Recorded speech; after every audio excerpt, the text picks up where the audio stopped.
First, issue department. Remember RBI's issue department, which issues currency, and since it issues currency, it is their liability. So, look at the liability table of the issue department. 99 plus percentage is notes in circulation, and a little bit of that notes that they have issued lies with the banking department, hardly anything.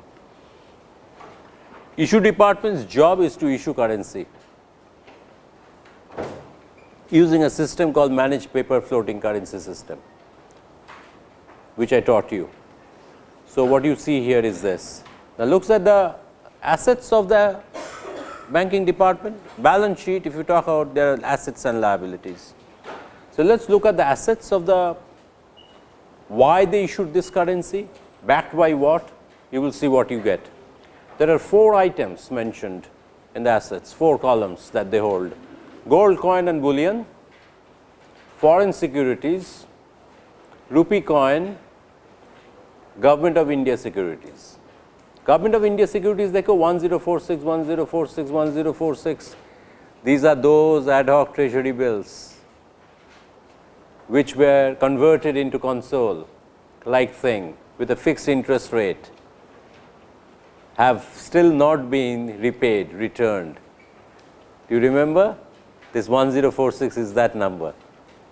No new fresh treasury bills are with the issue department, because PDs take care of them and the market takes care of Government of India treasury bills. RBI has no devolvement. RBI's devolvement is nil, 0. So, now if you plot them, as you see, notes in circulation, the chart will only show one line, notes in circulation, in the liability of the RBI. And if you plot the various assets that RBI issue department holds, you will see that the red line dominates, which are foreign securities. That is what is dominating. One confusion I have, are the foreign securities imply that RBI is investing in foreign securities, whatever reserves they have, surplus they have. My only problem is, where are the foreign exchange assets? Where are they lying? Maybe foreign security is the word they are using, which also include the foreign exchange assets of the RBI. I have a feeling. All right? Because foreign exchange assets are an important part of RBI's living. It is reported in the places like newspaper, etc., how much assets they have, dollar, etc., reserves. Okay. Now, I did not go to the banking department here, but now I go to the bank rate. Now, the bank rate, earliest information I have on bank rate of Reserve Bank of India was right after its formation, before it was nationalized in 1935, the rate was 3.5%. Now, over years it has gone up, and it has gone up significantly, and it reached a maximum. What I see from the data, the mix reached a maximum of 12% in 1991. It remained 12%, and then it did not change. Then only 1997 it changed to 11, and then 11 to 9. 1997 9 it fell, but it is very interesting, after many years, since 2003 bank rate has remained 6. So, all these past years when I have been teaching students, I have been telling them bank rates have not changed at all. But suddenly 2003 में 6 हुआ था, वो 2003 से 2011 तक था. इस साल देखा 2012 में जो लास्ट डेटा हमको मिला वो 9.5 हुआ. बैंक रेट बढ़ाए है. So, RBI has been following a contractionary policy quite a bit, even using bank rate. They have raised the bank rate. Now, there are two sides of this coin, bank rate or interest rate. On the one hand, it's a cost, if you're paying it, and if you're earning it, it's a return. For a loan giver, interest rate is a return. For a loan taker, interest rate is a cost. You have to pay the interest rate. So, bank rate is, is a very important thing. On CRR, banks are getting a lot of return because bank rate is used, CRR cash. Commercial banks get a return from RBI. On the other hand, if commercial banks are borrowing from RBI, bank rate is very high. Okay? Very tight monetary policy, essentially. So, it's interesting, after 2003, bank rate has changed in 2012. Now, this is the cluster scatter diagram, you can say, you will see in bank rate. It was there, suddenly there is a one observation way up there, that is the 9.5% observation, but it went up in the mid 90s and then came down, bank rate. If you draw a line, it is very clear, it goes up and then comes down. Now, I come to CRR. Earliest information on CRR I have is 1962, 3%. And then you see a CRR range I have seen. CRR range means within a year CRR has been changed so many times, within a year. So, you take for example, a year like 1994, CRR reached the maximum 15%. CRR reached the maximum, bank rate maximum is 12%, I think, CRR is 15%. Look, CRR reached the maximum and then it has come down. It has come down, CRR has been coming down. Look at the second column, 15, then 14, 11, 10, 11, 9, 8.5, 5.5, 4.75, very low CRR, 4.5, 5, then look CRR steadily going up. 2007, 7.5, 2008 CRR come tha, 2009 CRR is less, but it went up and down a little bit. 2006 May, 2008, low 2008. The CRR changes, look, 7.5 to 8.25, jumped, came down to, went up farther to 8.5, CRR, 2008, that difficult year. RBI is continuously probing and trying to set the correct CRR. Amazing how many times it has changed in a year. 7.5 to 8.25 to 8.5 to 8.75, just like the way bank rate changes in other countries. Decimal, 1/4 of a decimal point, it changes, 0.25, maximum 0.5, just that the way CRR is changing. So, in India, CRR is very much operated like a bank rate in other countries. Our bank rate has changed once in recent times, which is very unusual, but it has. CRR changed the 8.75 to 9, it went up to 6. 9 to 6, it dropped, my goodness, it's unbelievable. Then it has remained at 6, then it 5, 6 to 5 it became, then there is some changes 2010, 6 to 5 to 5.75 to 6, it reached the maximum 11.6, 2012, CRR has come down tremendously, 4.75, huge. So, they have relaxed monetary policy now in 2012. Okay? It is more or less steady in 2008-9, the final number.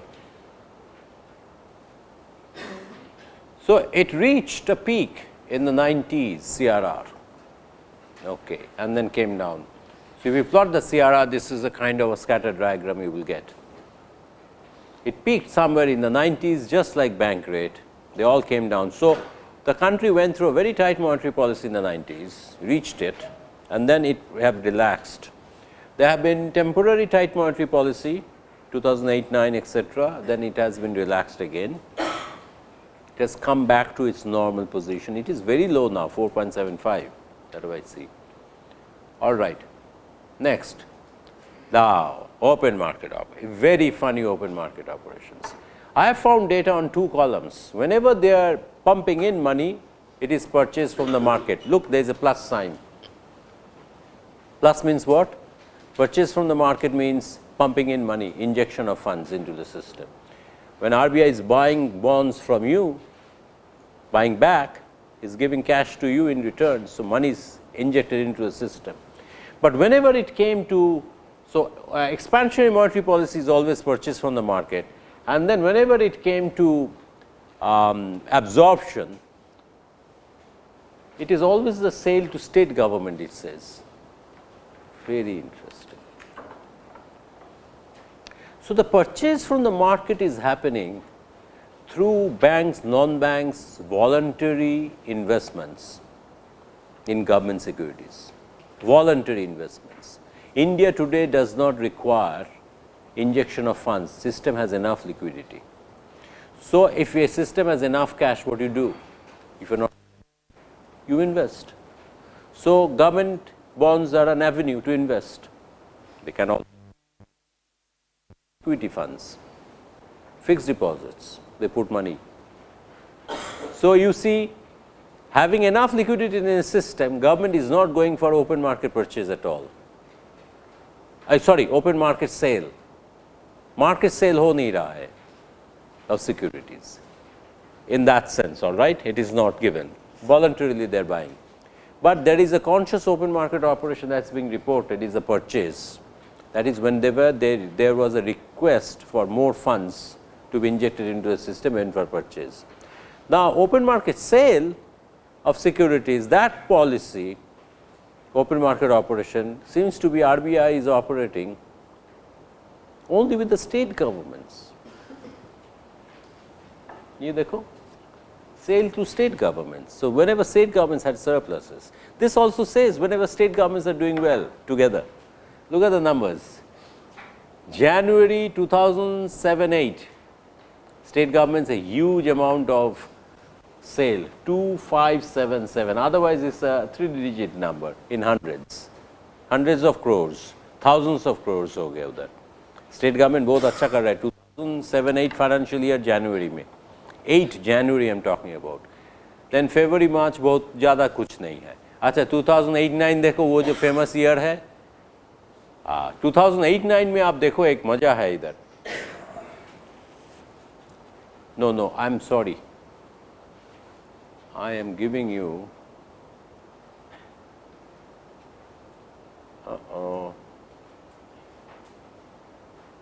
Now here is very interesting. This minus number is missing. I have a problem here with the data. You understand? I have a problem with the data here. I am very sorry. Minus number is missing. That's my Excel sheet is creating problem. I will correct that and send it to you. There is a minus number in the third column missing, because if you see the total, the last column, that has to be a minus number. Okay? So, there is a data problem. I have forgot to put the minus number. Minus means what? Minus means you are reducing liquidity in the system. So, there is a sale of securities, open market sale going on from the RBI side. So, there is a minus. Now, you see one thing here, the large numbers of this is a plus number in June 2008, meaning what? A lot of money was injected into the system. All right. A lot of money injected into the system. Okay. Look, December, huge amount of money injected into the system. March 2009, huge amount of money injected into the system. So, in a recession, you would expect the liquidity to dry up in a system. Not so much foreign exchange earnings are coming. If foreign exchange earnings are coming, they get converted into cash. So, the cash starts floating in the system. So, if it's a recession which is connected with the world, not a foreign exchange earnings coming, not a foreign direct investment coming, not a portfolio investment coming, liquidity dries up in the system. You can see, I am sorry about this third column, it will be a minus number. That is incorrect. You can put the minus number yourself in your mind. I will correct it and send it to you with a minus number. I don't know why it happened, but it's clearly that is a lot of plus number in the last column, which is correct. Plus number means a lot of liquidity pumped into the system. huge amount of liquidity. 2 particular months you can see 11,605 crores in December, then the following 2009 January 55,236 crores pumped into the system. Okay. Next, oh ये गड़बड़ बहुत किया मैंने, I'm very sorry, minus number लगाना है. It went on like that 2009-10. System is receiving through open market operations a lot of money, 12,000, 13,000, 1,000.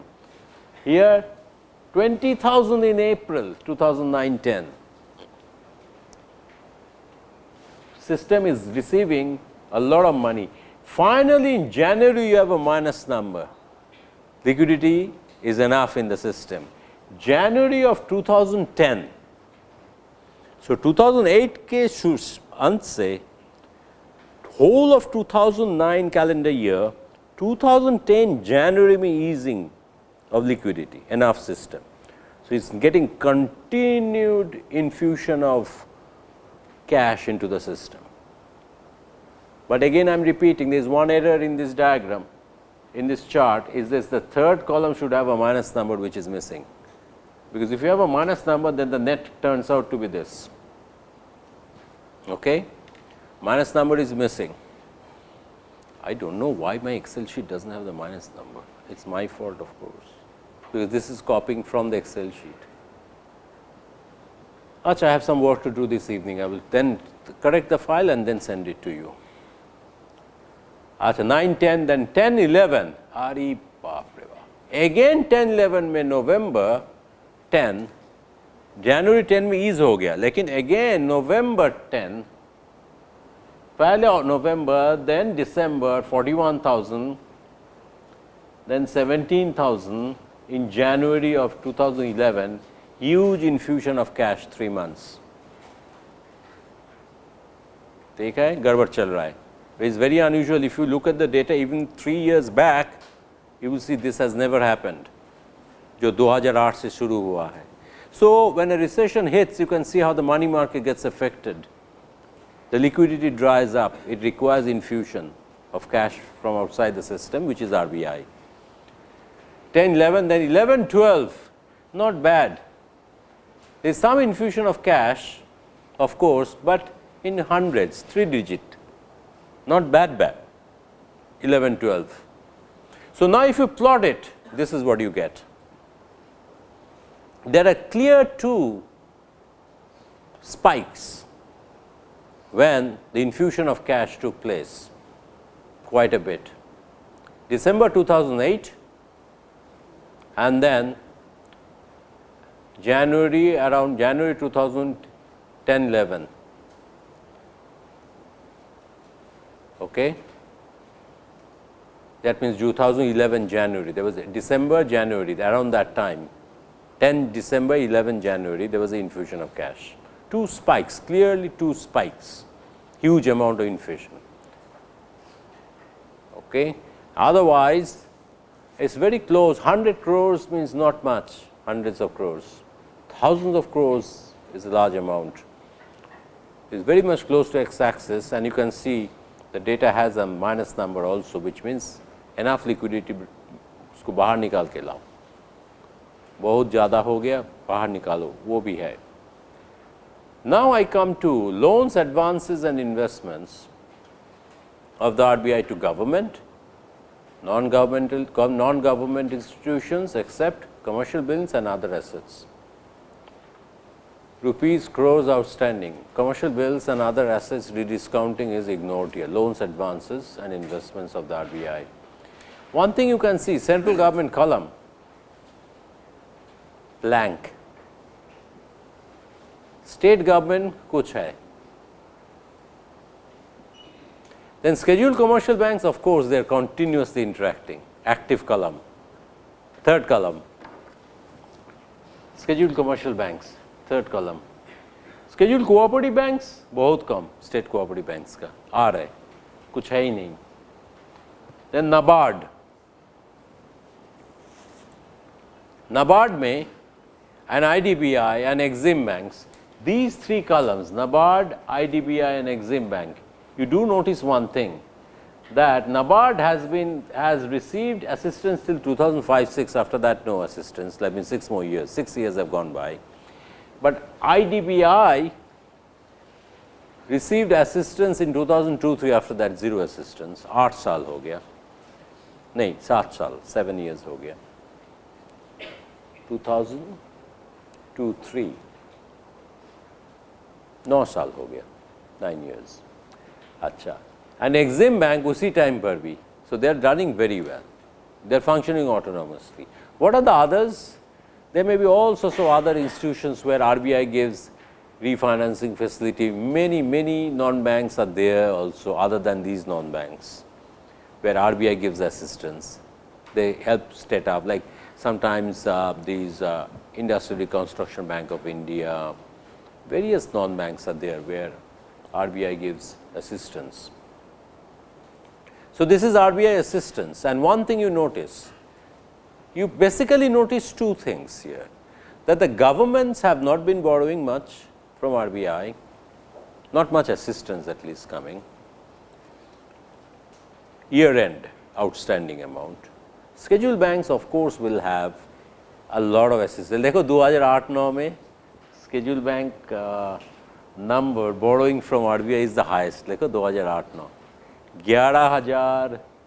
11,728 crores.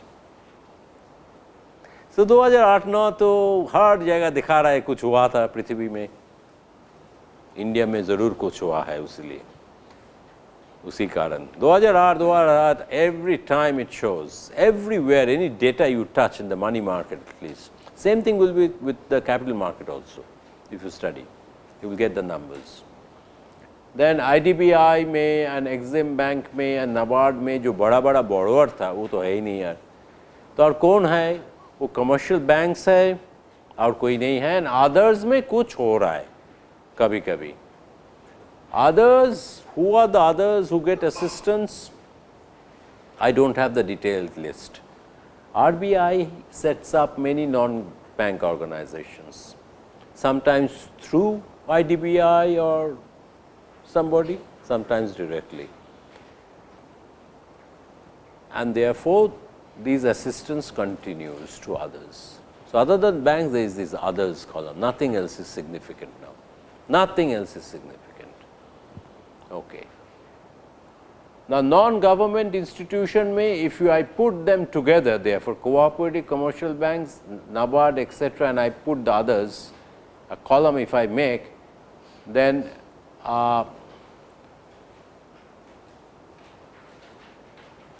and other assets.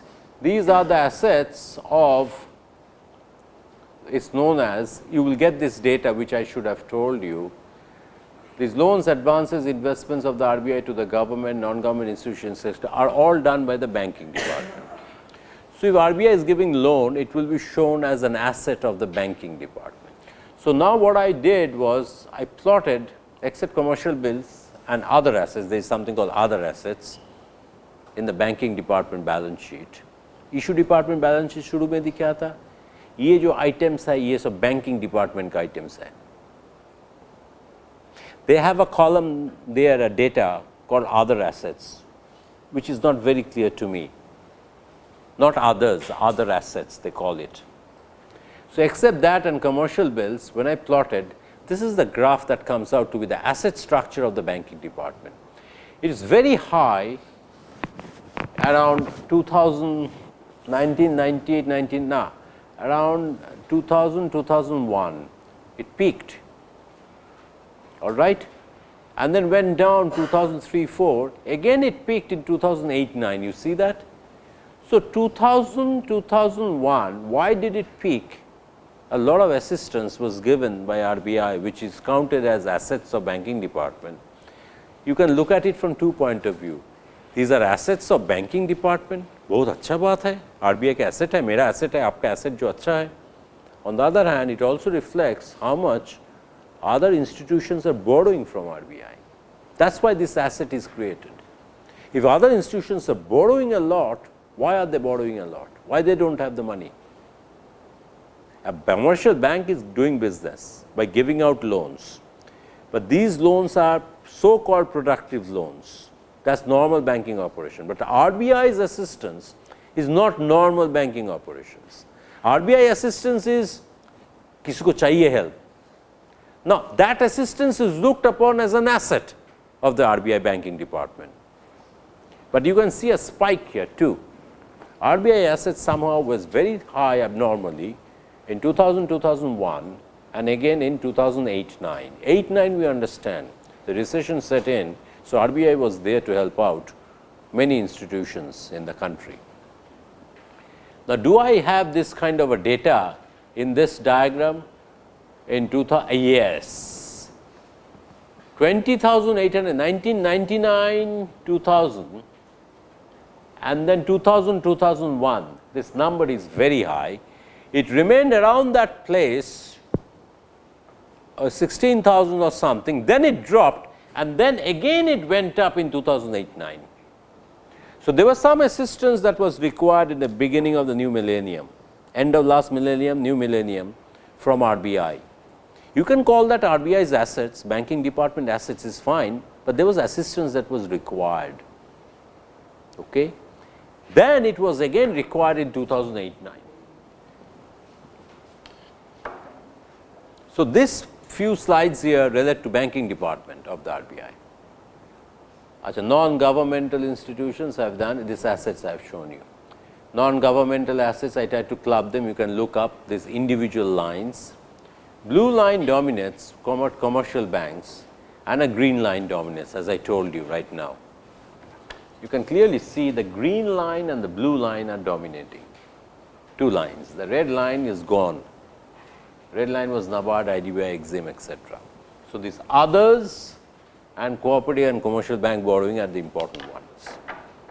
Okay? Nothing else is there. RBI does not lend money to anybody else. Okay. Then SLR, statutory liquidity ratio. Earliest data I have on SLR is 1949, after RBI was nationalized.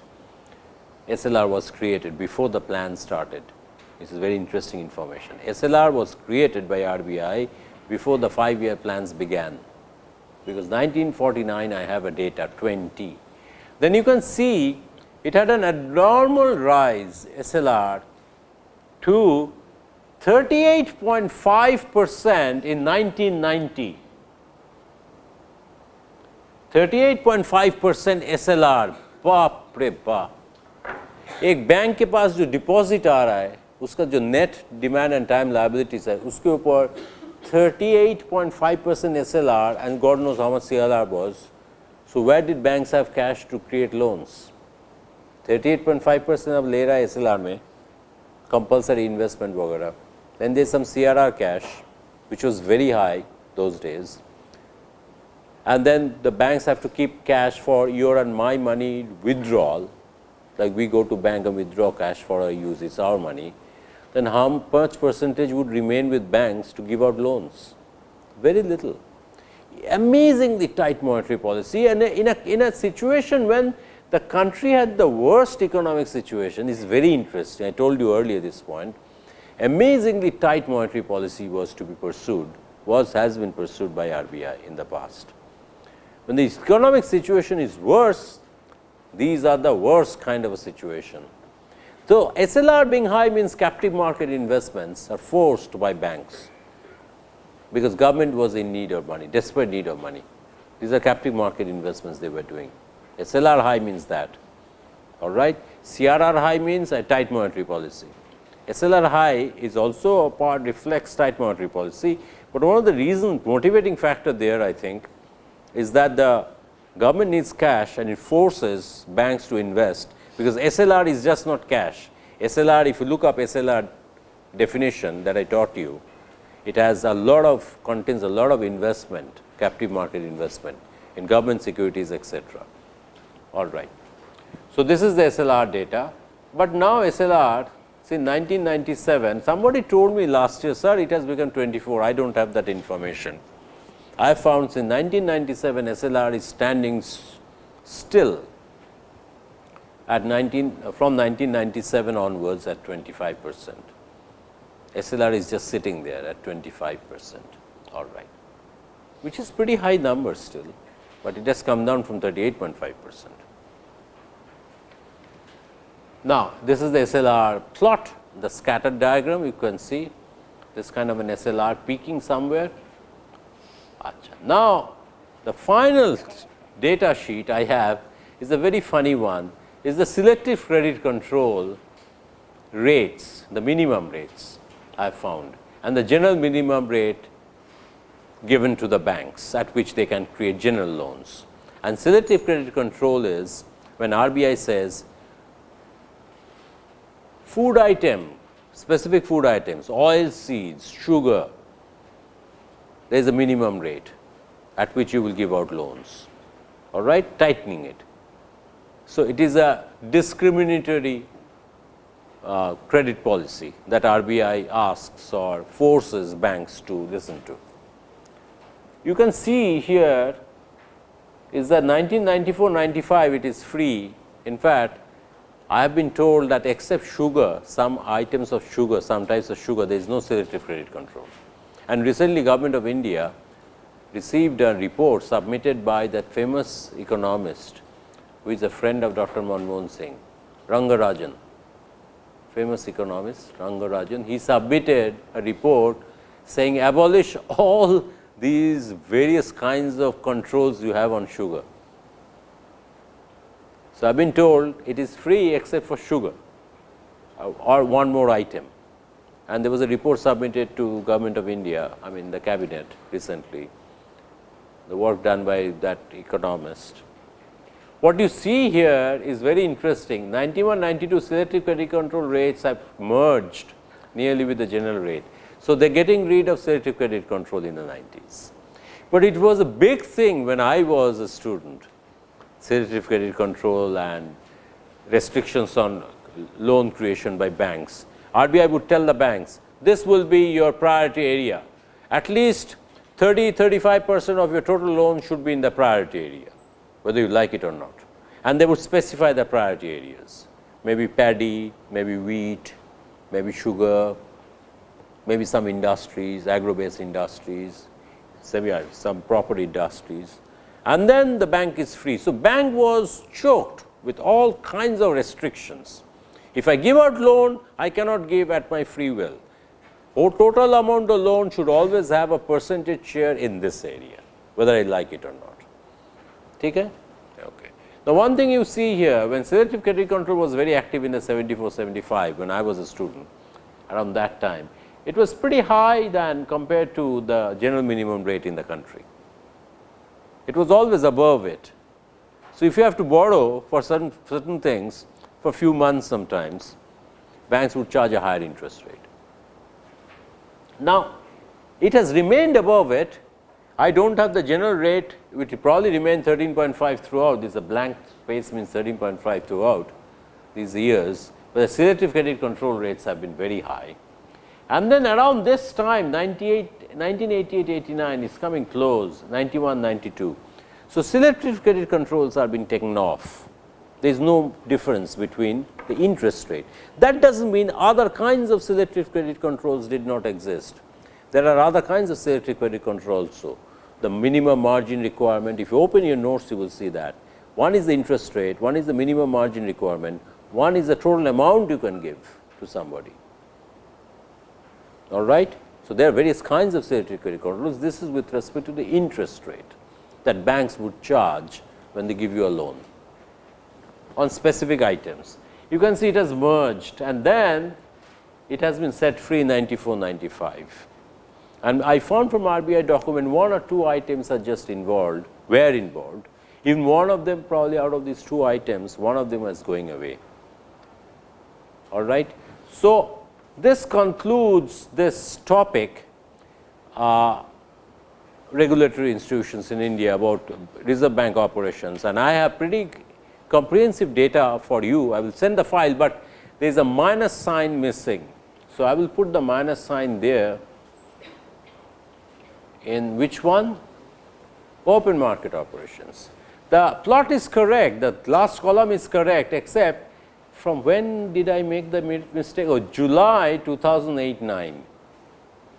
2008-9 जुलाई से third column में minus sign नहीं है, इसको मैं डालूंगा, उसके बाद मैं आपको ये दे दूंगा. क्या बताते हैं इसको? एक्सेल शीट में माइनस नहीं है, चिंता नहीं करना. I cannot believe this. I've never done this kind of a mistake. Anyway, first column, second column is plus, which is injection of funds always, and absorption of funds have taken place via state governments, and the minus some number nahi hai udhar. All right. Then if you have a minus number, you see the third column data is coming out, is correct. Third column data will be correct. If you have a minus, third column, the fourth column data will be correct. If you have a minus in the third column, you will see that. Then the numbers are correct. So this is one error, and one thing I have not done, I have forgotten, this is also a very big error, I have forgotten to put the zero values there, first two columns. The second and the third column, there will be zero values. 2873 central government borrowing and then zero values, and the state government borrowing zero values. The way I put the zero values here, okay, there is a zero value missing.